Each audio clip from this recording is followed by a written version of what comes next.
Olá, queridos amigos, queridos companheiros que acompanham o Centro Espírita Allan Kardec da cidade de Campinas, aqui pelo canal do YouTube. Que a paz do Mestre Jesus seja presente em todos daqueles que aqui estamos. Hoje nós estamos aqui para dar continuidade nos nossos estudos a respeito do Evangelho segundo o Espiritismo, e nós estamos no capítulo 4, que tem por título Ninguém pode ver o reino de Deus se não nascer de novo. Esse título é uma referência, é um trechinho da fala de Jesus com Nicodemos, que nós encontramos lá em João, no capítulo 3, nos versículos 3 adiantes e anteriores. Hoje nós vamos falar sobre os itens 18 a 22, 25 e 26. Na realidade, nós estaremos falando sobre os laços de família e como são fortalecidos esses laços de família, como que eles são rompidos. Mas antes de nós iniciarmos a nossa fala sobre o Evangelho de Jesus, à luz da doutrina espírita, eu convido a todos a fazermos uma oração para nos fortalecer, para nos aproximarmos da espiritualidade amiga, de Jesus e do nosso Pai que é Criador. Pai de misericórdia e bondade infinita, nós aqui estamos, Senhor, mais uma vez, na busca do conhecimento, na busca do entendimento, através dos ensinos de Jesus, através dos esclarecimentos abençoados que os Espíritos superiores nos trouxeram, para que assim nós possamos, Senhor, transformar as nossas vidas, nos tornando pessoas melhores, pessoas que cumpram com seus deveres perante Ti. Te rogamos o Teu amparo, a Tua proteção. Te rogamos que nos auxilie, Senhor, para que tenhamos a compreensão melhor de tudo que aqui falarmos, de tudo que aqui ouvirmos, para que assim possamos transformarmos as nossas ações em ações benévolas, benéficas, na construção de um mundo melhor. Seja conosco, Pai, neste momento, seja conosco sempre, Senhor. Quando nós falamos dos laços de família, quando nós falamos desse entrosamento que nós temos uns com os outros nos nossos grupos familiares, então muitas vezes, talvez que perguntemos assim: o porquê que é que nós estamos reunidos em família com essas pessoas? Qual é o objetivo? Por que desse agrupamento?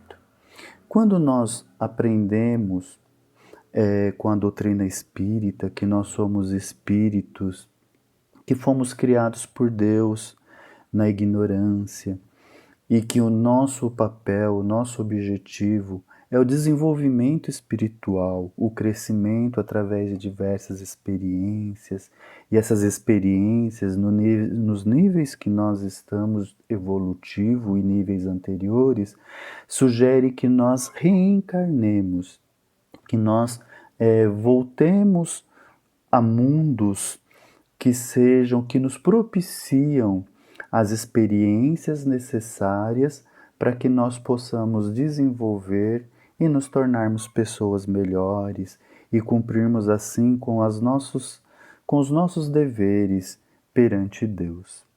Então, nesse sentido, a família é fundamental, porque é no seio familiar, quando nós estamos falando do ponto de vista dos encarnados, que nós temos as experiências da vida, as experiências para que nós possamos treinar a nossa humildade, a nossa paciência, a nossa bondade, o nosso amor verdadeiro, o nosso senso de caridade. Porque no convívio entre os familiares, naquele dormir e acordar, e estar próximo e entender a necessidade de um, a necessidade do outro, buscar ajudar ou não, dependendo de como nós nos portamos perante esses familiares, nós vamos tendo uma oportunidade bendita de nos tornarmos pessoas melhores e assim ir construindo esse nosso ser mais evoluído, esse nosso ser mais moralizado, que vai cumprindo com seus deveres perante os desígnios de Deus e assim nos fortalecendo na caminhada e nos tornando partícipes da criação, qual é o nosso papel pelo qual fomos criados. Então, quando nós falamos da família, a nossa família verdadeira, aprendemos com a doutrina espírita, que não é essa família encarnada que nós temos. Ela sim serve bastante para o nosso desenvolvimento, para o nosso progresso. É necessária. No entanto, a nossa verdadeira família, nós nos ligamos por laços espirituais. Então, na espiritualidade, nós estaremos juntos com aqueles que nos afinizamos pelos nossos propósitos de vida, pelo nosso grau evolutivo, pela forma que queremos trabalhar. Então, essas afinidades nos unem e ali nos tornamos família. E são essas famílias espirituais as verdadeiras, porque na família terrena, muitas vezes, podemos reencarnar membros da mesma família verdadeira espiritual. Então, reencarna um, reencarna outro, para poder cumprir algum propósito perante as leis de Deus. Que muitas vezes o propósito de desenvolvimento, de aprendizado, de transformação, de reparação de erros, não é? Então, muitas vezes estamos juntos, mas outras vezes pode ser que pessoas, espíritos que não são afins, que não pertencem àquela família, reencarnem naquele núcleo familiar material, com o objetivo, algumas vezes, de ajudar as pessoas a repensarem a conduta, a repensarem a postura de como agir, de como não agir, né? Muitas dessas pessoas, a gente fala no nosso linguajar popular, que não fazem parte da família, isso é uma verdade, né? A gente fala assim, ah, fulano parece que não faz parte dessa família, vai ver que foi adotado, às vezes a gente brinca. E, embora não percebamos, a maioria de nós estamos falando uma grande verdade, porque Deus permite que esses espíritos encarnem nas nossas famílias justamente para cumprir esses propósitos que eu vinha dizendo. Falei de propósitos bons, de ajudar, de evoluir, de ter percepções, mas outras vezes eles vêm nos provar, vêm nos testar, vêm resgatar, nasce para que a gente possa resgatar e eles também erros, desavenças passadas, não é? Então, é por isso que no seio familiar é o importante, e Jesus nos ensinou isso, o importante é nós sempre buscarmos a compreensão, não só no seio familiar, né? À medida que nós entendermos a humanidade como nossa família, do ponto de vista de que somos todos filhos de Deus, expandiríamos isso para todos. Mas, no entanto, enquanto somos ainda involuídos, o nosso teste, o nosso trabalho é fazer essa ligação, fazer essa relação com aqueles que estão próximos, mais próximos.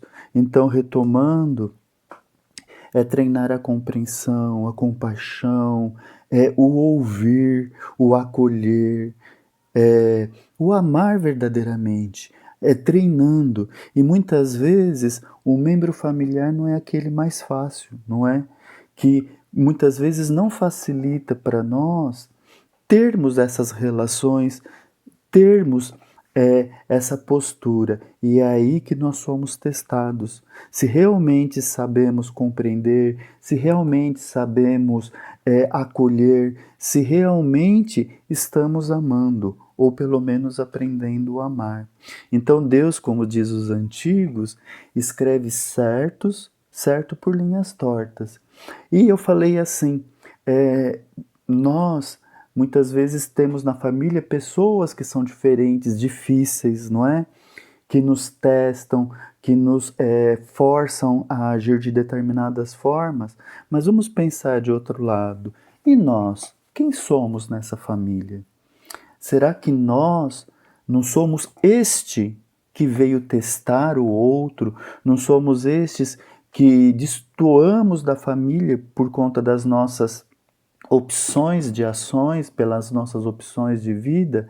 É uma reflexão importante que façamos, porque ninguém quer ser o agente da destruição e do mal do outro. Todos, eu acredito, queremos crescer, evoluir, pelo menos foi para isso que fomos criados. Crescer, evoluir, desenvolver o melhor de nós e ir extirpando aquilo que nos coloca em situação ainda de inferioridade. Então, essa relação familiar, ela nos propicia isso. E é importante que nós enxerguemos qual está sendo o nosso papel, né? Qual que está sendo a nossa postura perante esses familiares, perante a vida? O que nós estamos agregando a esse grupo, ou o que nós estamos recebendo deste grupo, não é? Porque é nesse convívio que nós vamos evoluindo.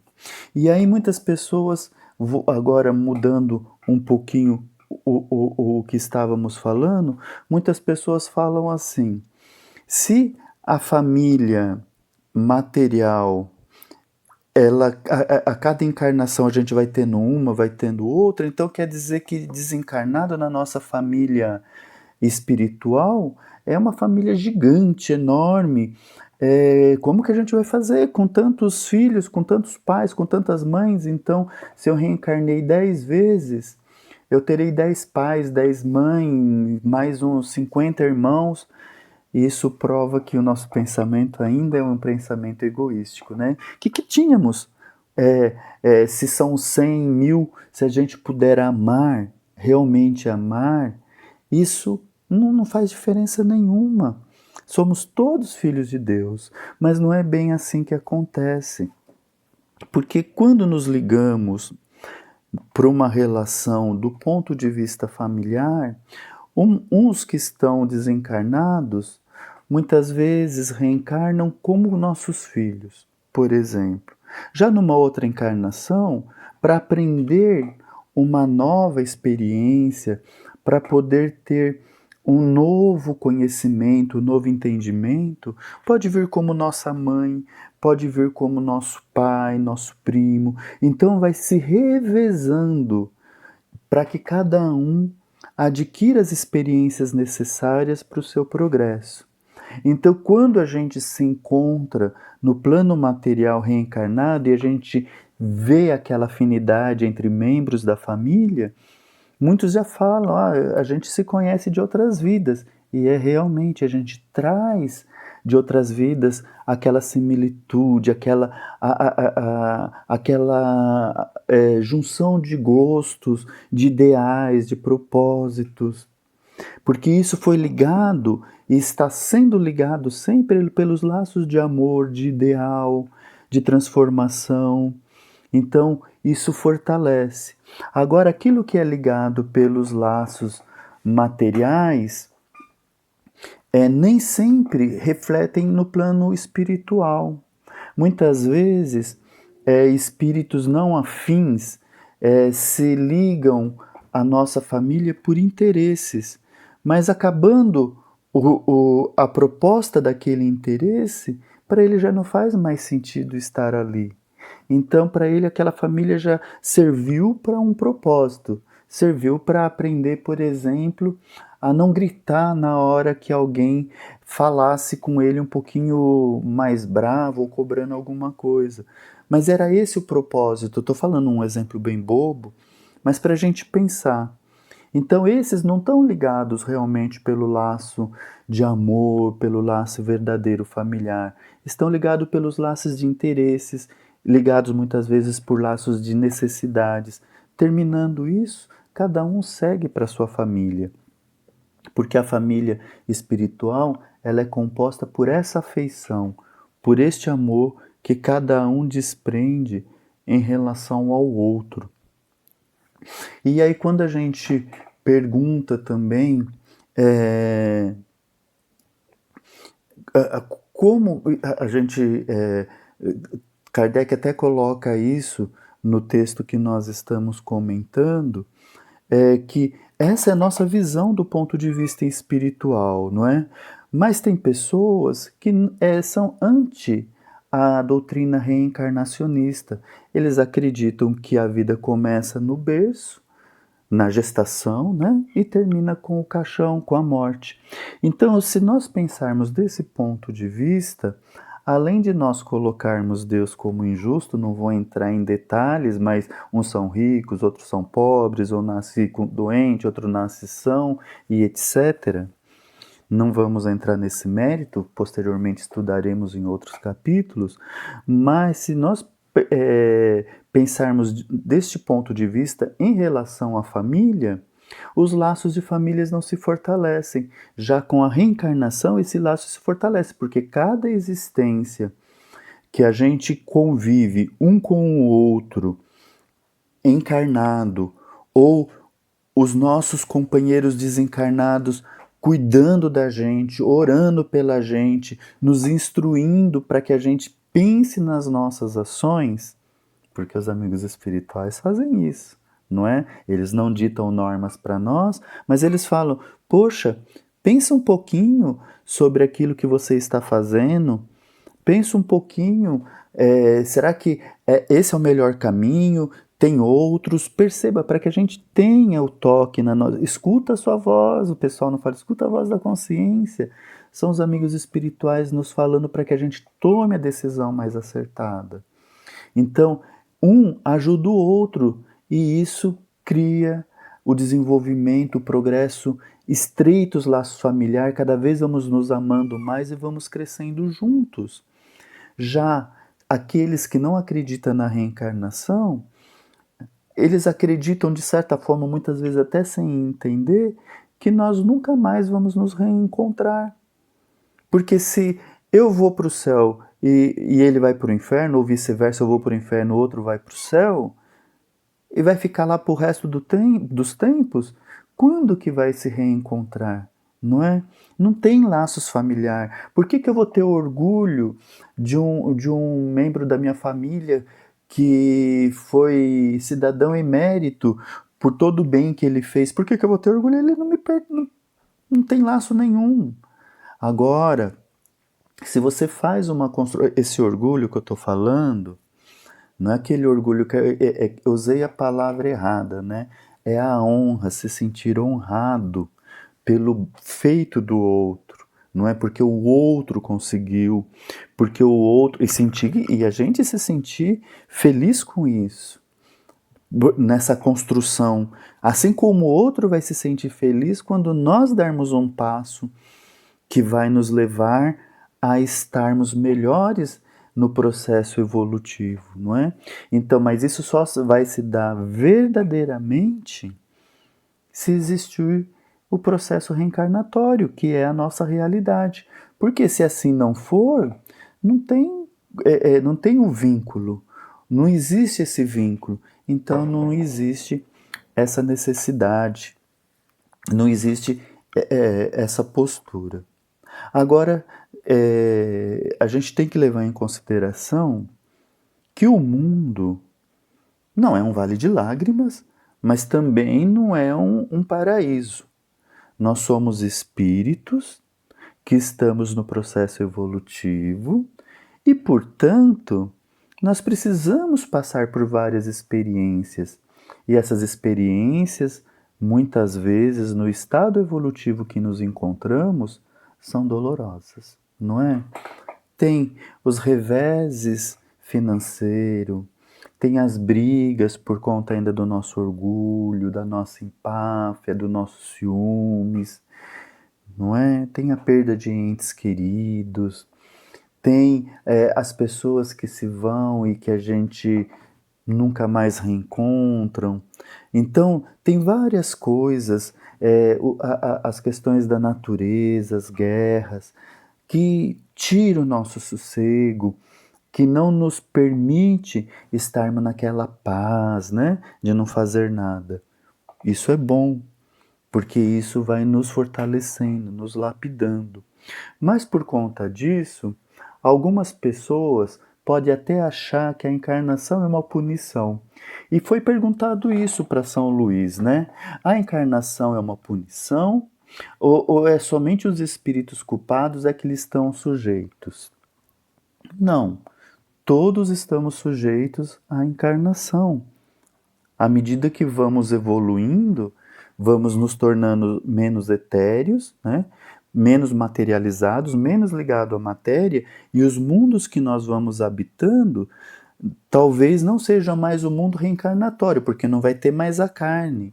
Mas no nível evolutivo que estamos, nós precisamos dessas experiências carnais. Só que é uma punição, não é? Vai depender de como nós encaramos isso. Porque se nós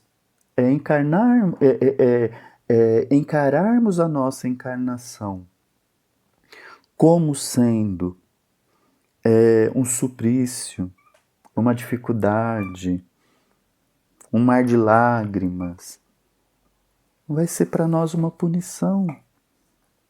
Por isso que às vezes, desculpa, às vezes muitas pessoas a gente ouve pedindo para morrer porque não quer viver, não quer passar pelas experiências, coitados. Não entende ainda os desígnios de Deus, não é? Mas para aqueles que entendem os desígnios de Deus, entendem a necessidade das experiências, da dor como remédio, essas pessoas, para ela, não é um suplício. Ela vai sim passar pela dor, ela vai perceber as situações difíceis, mas ela vai entender que assim como Jesus prometeu no Sermão do Monte, bem-aventurados os que sofrem, os que choram, os que têm fome e sede de justiça, os que têm o coração puro, entre outras bem-aventuranças, que esses vão ver a face de Deus, vão herdar a terra. Então, essa proximidade com Deus nos tira da dor. Não é? Aprendemos com a doutrina espírita que o mundo está se regenerando, mas quem está se regenerando na realidade somos nós, os espíritos que habitamos o planeta. A maioria nos regeneramos e por conta disso o mundo está dando um passo. Mas aqueles que ficaram para trás ainda sentem a dor, o peso de estarem encarnados. Então, como Kardec coloca numa nota, no capítulo 4 que nós estamos conversando, numa nota final, ele fala assim: compara com uma escola. Então, o aluno que percebe a necessidade do estudo, do esforço, para poder galgar lá na frente uma posição de trabalho, ser um médico, ser um engenheiro, um professor. Então ele se esforça para isso e para ele isso é natural, não é nenhum peso. É lógico que tem o cansaço, tem outras situações, não é? Mas não é um peso realmente. Mas para aquele que não percebe os objetivos disso, ele vai ficar se questionando a vida. Para que eu faço isso? Para que eu faço aquilo? Então uma prova vai ser um tormento, uma atividade vai ser um tormento. E aí o que vai acontecer? Muitas vezes ele vai repetir, precisar passar pelas mesmas experiências para reforçar o conhecimento, o entendimento, e nada vai transformá-lo num ser. Nada não, né? Para Deus, a gente está sempre evoluindo. Ele vai passar por muitos momentos de dores até entender a necessidade de se transformar, de ser um ser melhor e de compreender que esses processos todos nos eleva e nos põe em proximidade com o Pai. nos afastando das dores, nos afastando dos sofrimentos, nos aproximando do amor verdadeiro. Então, para Deus não existe privilégio, não é? Todos nós passamos, Deus permitiu que todos nós passássemos pelas mesmas experiências, que todos nós fizéssemos uso do nosso livre-arbítrio na medida da nossa compreensão e do nosso entendimento. E assim nós vamos progredindo, evoluindo, crescendo e nos afinizando. Então, que a nossa família terrena possa ser uma família espiritual, que aqueles que estão adentrando a nossa família, que talvez possa ser nós, que nos afinizemos, aprendamos a amar verdadeiramente, para que a gente possa continuar a nos relacionarmos no plano espiritual, na verdadeira família. Que muito bom que nós paramos para ter esses momentos de conversa em torno do Evangelho, de buscar Jesus nas nossas palavras, nos nossos conhecimentos, não é? Então, que Deus, na sua misericórdia, nos acolha para que nós possamos dar os passos necessários para que transformemos a nossa vida em uma vida melhor. E para que a gente vá treinando isso, vamos elevar os nossos pensamentos a Deus, a Jesus, à espiritualidade amiga e fazermos uma pequena vibração, vibrando primeiro pelas casas que levam o Evangelho de Jesus, assim como o Centro Espírita Allan Kardec da cidade de Campinas. Que essas casas todas possam continuar a serem pontos de luzes que agregam, que incluem, que ensinam, que acolhem aqueles que necessitam.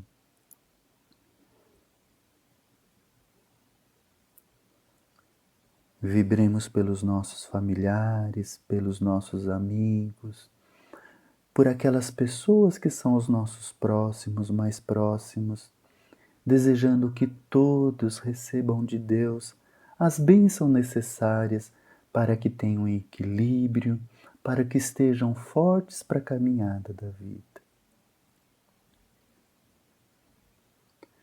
Por aqueles casos que sabemos de pessoas que estão passando por dificuldades, vibremos também.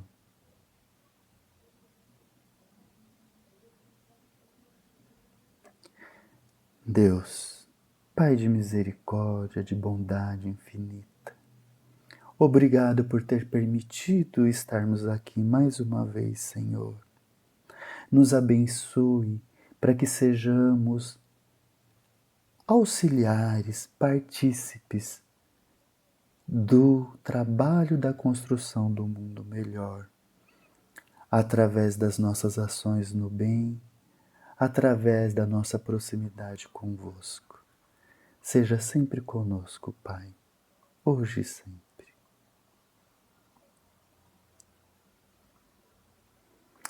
Agradecemos a presença de todos, a interação de todos conosco e desejamos que possamos estar logo juntos novamente e que todas as semanas vocês possam continuar acompanhando este canal e trazendo um pouco de luz para as suas vidas, ou melhor, trazendo luzes para as nossas vidas, porque quando agimos no bem, nós também transformamos o ambiente em que estamos presentes. Que Deus abençoe a cada um.